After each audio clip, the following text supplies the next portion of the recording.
If your teen years were anything like mine, then they were frankly a mess. Trying to figure out who you are, where you belong, what you want to do when you're older, along with more existential crises like what's the meaning of life and what's the point of trying to fix a world that's centuries too far gone. What can I say? I had a bit of a morbid side to me as a teen, something I've, to be honest, yet to grow out of. One of the best films that reflects the philosophical minefield that being a teenager is the film Donnie Darko. Made in 2001, it's easy to dismiss this film as an old, overly angsty teen film with dated special effects and a hard-to-follow time travel plot. But I really want to convince you to give it a chance and watch this film if you haven't already. One, it's really well acted. Jake Gyllenhaal is the somber, misunderstood teenager we can all relate to. And the sibling rivalry between Jake and Maggie Gyllenhaal is incredibly believable and endearing, despite lines like, "You can go suck a f***." Oh, please tell me, Elizabeth, how exactly does one suck a f***? Drew Barrymore, playing the young, hip teacher who just gets it, adds a bit of rebel edge to her otherwise sweet and warm acting style. And then there's Seth Rogen. Theoretically, someone must like Seth Rogen.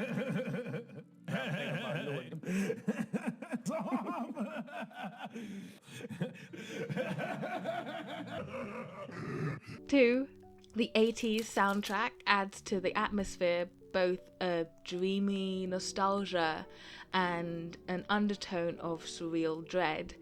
The now famous cover of Mad World by Michael Andrews and Gary Jules, for example, was made especially for this film. And three, I don't think this film is overly angsty at all. The director was able to create a film that includes some really interesting philosophical ideas while disguising it as a coming-of-age sci-fi social satire teen thriller flick. Okay, I'm not going to deny the film is weird.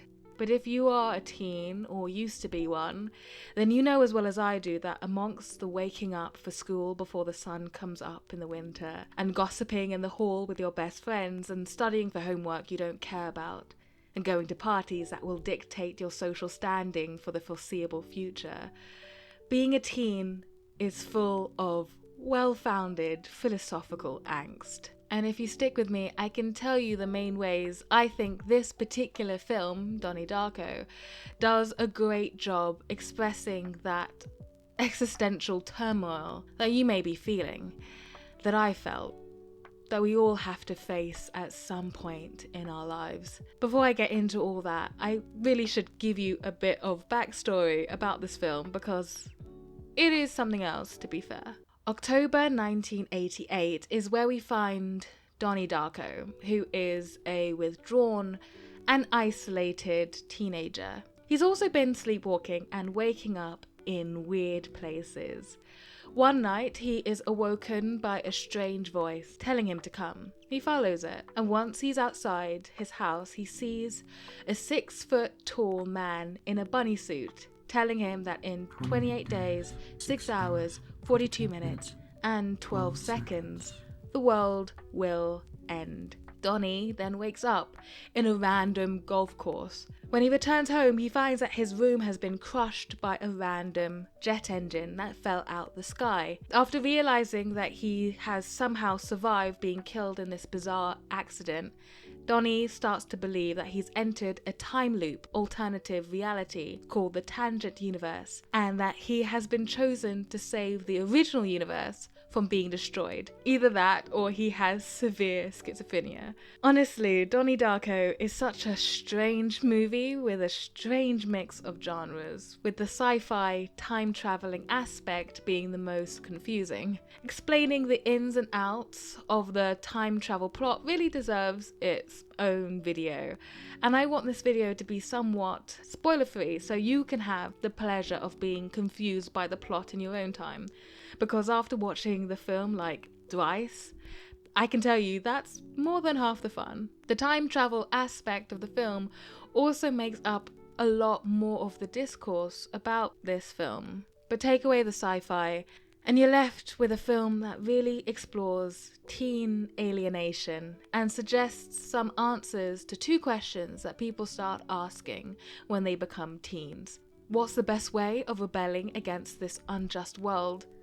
And how do we overcome our fear of death? Our boy Donnie is the epitome of teen alienation and isolation.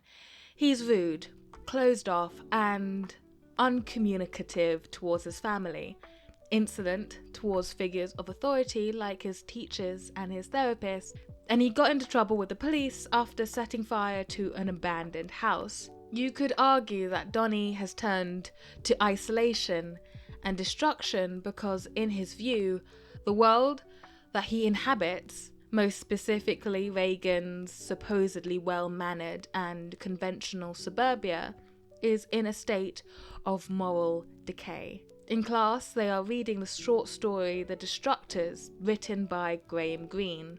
In the book, a gang of boys decide to completely destroy the huge house of an old man. His house was the last remaining one in a row of bombed-out rubble, which itself had narrowly missed out being bombed in the World War II Blitz. The gang don't rob the house at all. They in fact burn the large amount of money they discover hidden in the mattress. But they destroy the house completely. They tear it literally from inside out, as though they want to right a clear wrong in society. The idea is that the old man was previously able to live in relative luxury and ease, completely unaware of the stark class divide and those of the less fortunate. Donnie expresses the idea that the boys see destruction as an act of creation, and that by tearing the world apart they are getting to change things. I don't think I'm exaggerating when I say that most teens are confronted with the world's injustices and have the desire to change it in one way or another.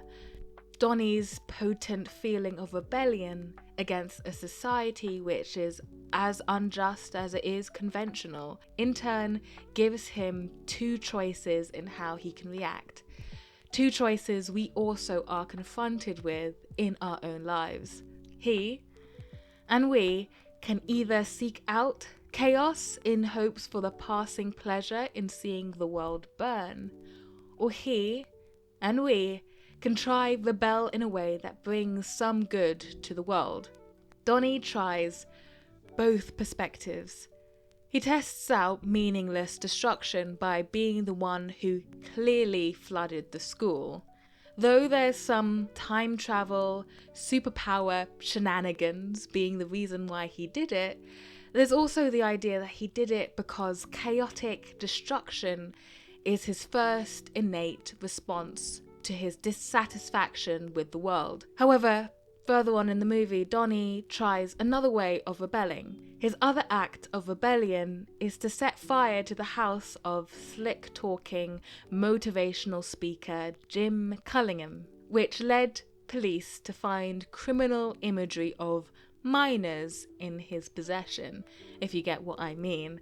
This time, the act of destruction Donnie commits is for a good cause. In being so, the destruction of Cullingham's house is a relevant parallel to Graham Greene's The Destructors, and presents destruction not as an expression of chaotic pessimism, but a necessary process of renewal and change. What it means to rebel, and the idea that rebellion can be a source of good change, is something we are first confronted with in our adolescence, when we all start to discover that the world is not as innocent as it makes itself out to be. Donnie also has the fear that absolutely everyone faces in life at one point or another: the fear and anxiety of death. His fear of death stems from his fear of dying alone. Donnie tells his therapist that he has to do what Frank tells him, the 6-foot-tall man in the scary bunny suit that only Donnie can see, because it saved his life. It was Frank that led him out of the house before he was crushed by the jet engine. If he doesn't do what Frank says, there's the chance he could die and be left alone. But does being quote-unquote left alone just mean death, or is there more to it?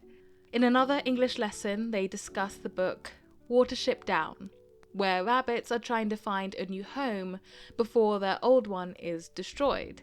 Donnie wonders why he should mourn for rabbits like they're human. He scoffs at the suggestion, saying that rabbits aren't human, that rabbits aren't like humans.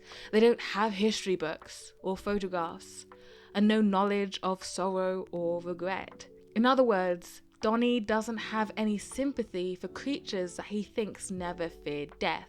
And with his comments about artifacts of legacy, like history books and photographs, and emotions we associate with the past and memory, like regret, we can suggest that Donnie's fear of death is greatly influenced by his feeling that people are not going to remember him when he dies. As long as Donnie fears death in this way, it's unlikely he will try to save the universe, just as it is unlikely for us all to do something risky for the benefit of someone or something else.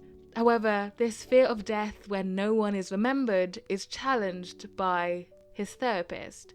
She says one of the most profound and thought-provoking lines in the film. If the sky were to suddenly open up, she says, there would be no law, there would be no rule. There would only be you and your memories, the choices you've made, and the people you've touched. Which is pretty wild to add to a teen superhero movie, right? Because in a way, the therapist is confirming Donnie's fear, our fear. Every creature, indeed, dies alone. But the way I interpret it is that dying alone is different from not being remembered or not making a difference. In the tangent universe that Donnie is having his time loop, he is confronted with the death of his first love, Gretchen. His love for her, and in essence all he holds dear, is measured directly against his fear of his own death. Donnie's choice of saving himself or potentially sacrificing himself for those he loves is an important one for the movie. The only three things that can overcome Donnie's and our death anxiety is 1, the belief that some things are more important than our own lives. 2, the realization that the fear of death can stop us from living life. And 3, the comfort that comes with the fact that our feelings, actions, and sacrifices are not forgotten once we're gone. There are so many interpretations that I could discuss about Donnie Darko, but I feel that its existential relevancy is what makes it not only one of the best teen films out there, but a stellar film in general, despite how confusing it is on first, second, and third watch. The existential struggle for purpose in a world that needs change, that constantly needs change, and the ever-present, ever-lurking death anxiety is usually first considered as an adolescent, since it's around this time where we start to think about the meaning of life, and with it our growing awareness of our own mortality and the mortality of our loved ones. What makes Donnie Darko such a great film is that this film doesn't give you all the answers to life and death. Heck, it hardly gives you all the answers to its own plot. But what it does show is the struggle. The film encourages us to struggle with purpose, to wrestle with meaning, to stand toe to toe to confront our death, to overcome our fear of it. All in all, not bad for a coming-of-age, sci-fi, social satire, teen thriller flick. So enough from me. I want to hear if anything resonated with you, so put your thoughts in the comments down below. And if you at all enjoyed my yapping, then hit that like and subscribe button. I'd appreciate it very muchly. Otherwise, thanks for watching. See you in the next one. Until next time.